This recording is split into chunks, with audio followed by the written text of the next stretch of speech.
우리는 왜 성경을 오독하는가? 에덴이 보여주는 해석의 위기. 안녕하세요. 오늘은 지금까지 함께 살펴본 내용을 한번 정리해 보려고 합니다. 우리는 처음부터 창세기 3장을 다시 읽어보았습니다. 에덴의 범죄는 단순히 선악과를 먹은 행위 위반이 아니었습니다.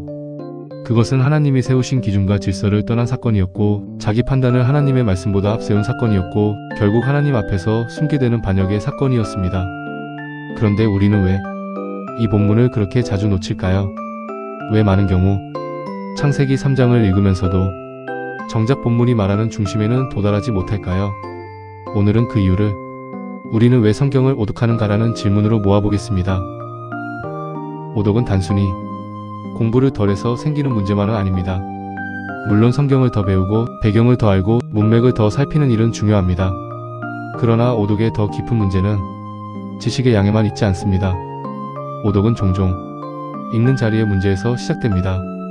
내가 지금 어떤 자리에서 성경을 읽고 있는가? 하나님을 듣는 자리에서 읽고 있는가? 아니면 하나님을 평가하는 자리에서 읽고 있는가? 이 차이가 매우 큽니다. 에덴에서도 바로 그 일이 일어났습니다. 뱀은 행동을 먼저 건드리지 않았습니다. 먼저 기준을 흔들었습니다. 하나님의 말씀을 낯설게 만들었습니다. 그리고 그 다음에 인간은 하나님의 말씀보다 자기 눈과 자기 판단을 더 붙들기 시작했습니다. 바로 이것이 오독의 출발점과 닮아 있습니다. 성경을 오독한다는 것은 본문을 읽지 않는다는 뜻이 아닙니다. 본문을 읽되 이미 흔들린 기준으로 읽는다는 뜻입니다. 하나님의 말씀보다 내 생각을 더 신뢰하는 상태로 읽는다는 뜻입니다.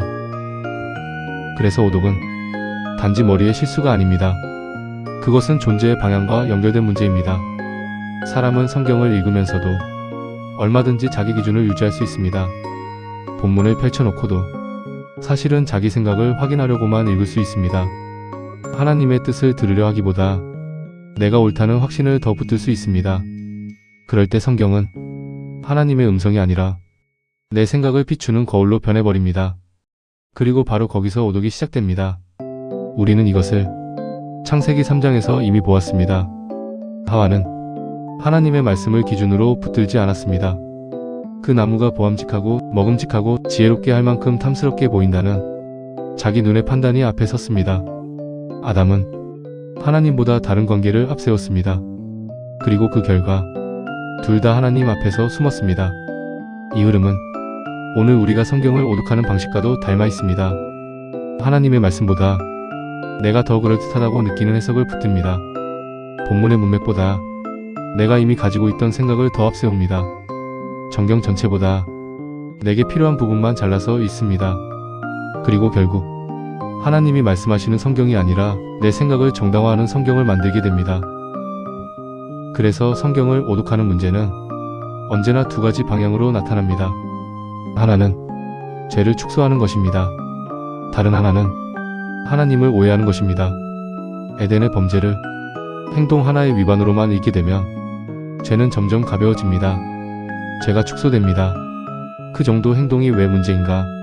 이 질문이 자연스럽게 나옵니다. 그러면 사람은 자기를 아담과 분리하게 됩니다. 나는 그 열매를 먹지 않았다고 말하게 됩니다. 그러나 죄를 하나님이 세우신 질서와 관계를 떠나는 일로 보게 되면 그때 비로소 죄는 내 존재 전체의 문제로 드러납니다. 내가 무엇을 했는가보다 내가 누구를 기준으로 살고 있는가가 더 중요해집니다. 또 하나는 하나님을 오해하는 것입니다. 우리가 있는 자리를 놓치면 하나님의 명령은 사랑보다 시험처럼 들리기 쉽습니다. 하나님은 선하신 창조주라기보다 금지하고 통제하는 분처럼 보이기 쉽습니다. 그러면 성경을 읽기도 전에 이미 하나님에 대한 오해가 들어옵니다. 그래서 오독은 본문을 잘못 이해하는 데서 끝나지 않습니다. 결국 하나님을 잘못 보게 만듭니다. 그리고 하나님을 잘못 보게 되면 성경 전체가 비틀어지기 시작합니다. 그렇다면 이 오독에서 벗어나려면 무엇이 회복되어야 할까요? 첫째, 하나님에 대한 바른 인식이 회복되어야 합니다. 성경은 나를 통제하기 위한 책이 아니라 나를 창조하시고 구원하시는 하나님을 증언하는 책입니다. 그러므로 우리는 본문을 읽기 전에 이미 하나님을 의심하는 자리에서 서지 말아야 합니다. 하나님이 어떤 분이신지를 성경 전체의 증언 속에서 다시 붙들어야 합니다. 둘째, 창조 질서에 대한 인식이 회복되어야 합니다. 인간은 스스로 중심이 되는 존재가 아닙니다. 하나님의 형상으로 하나님 앞에 처소를 가진 존재로 하나님이 맡기신 사명을 따라 사는 존재입니다. 이 사실을 놓치면 타락도 단순한 규칙 위반처럼 보이고 구원도 단순한 문제 해결처럼 보입니다.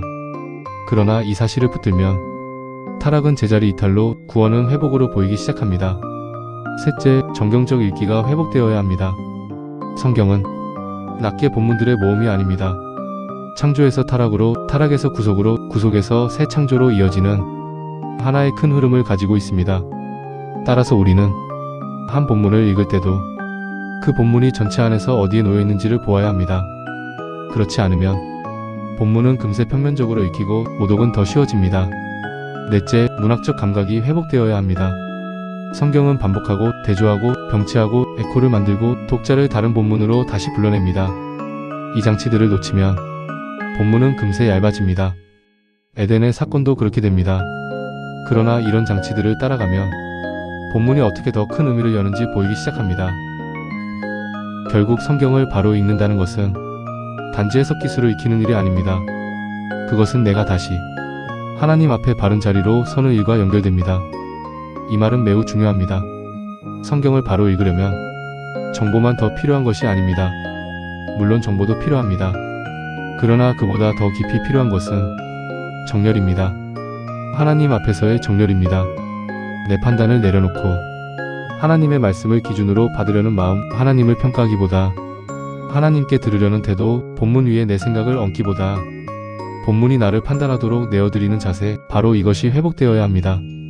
그래서 성경 읽기는 단지 공부가 아니라 정렬의 문제입니다. 다시 제자리로 돌아가는 문제입니다. 이제 정리해보겠습니다. 우리는 왜 성경을 오독할까요? 본문이 어려워서만은 아닙니다. 배경 지식이 부족해서만도 아닙니다.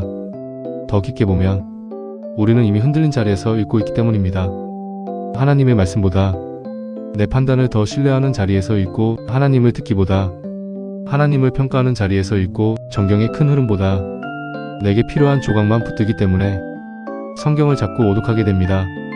그래서 에덴의 이야기는 단지 옛날 첫 인간의 실패담이 아닙니다. 그것은 오늘 우리가 어떻게 성경을 읽고 있는지를 보여주는 거울입니다. 하나님의 말씀 앞에서 나는 지금 어떤 자리에 서 있는가? 나는 정말 듣고 있는가? 아니면 이미 내 기준을 들고 들어와 본문을 내 쪽으로 끌어당기고 있는가? 이 질문 앞에 설 때 비로소 오독의 문제도 보이고 또 동시에 바른 읽기의 길도 보이기 시작합니다. 나는 성경을 읽으면서 하나님의 음성을 듣고 있는가? 아니면 내 생각을 확인하고 있는가? 나는 본문 앞에 서 있는가? 아니면 본문 위에 서 있는가? 나는 하나님을 신뢰하는 자리에서 읽고 있는가? 아니면 하나님을 평가하는 자리에서 읽고 있는가? 바로 이 질문이 성경 읽기의 갈림길입니다. 여기까지가 에덴의 범죄를 중심으로 살펴본 첫 번째 큰 흐름입니다. 이제 다음으로 넘어가면 이런 오독의 문제가 다른 본문들에서는 어떻게 반복되는지, 그리고 왜 성경 전체를 읽을 때 이 정렬의 문제가 계속 중요해지는지를 더 넓게 살펴볼 수 있을 것입니다. 감사합니다.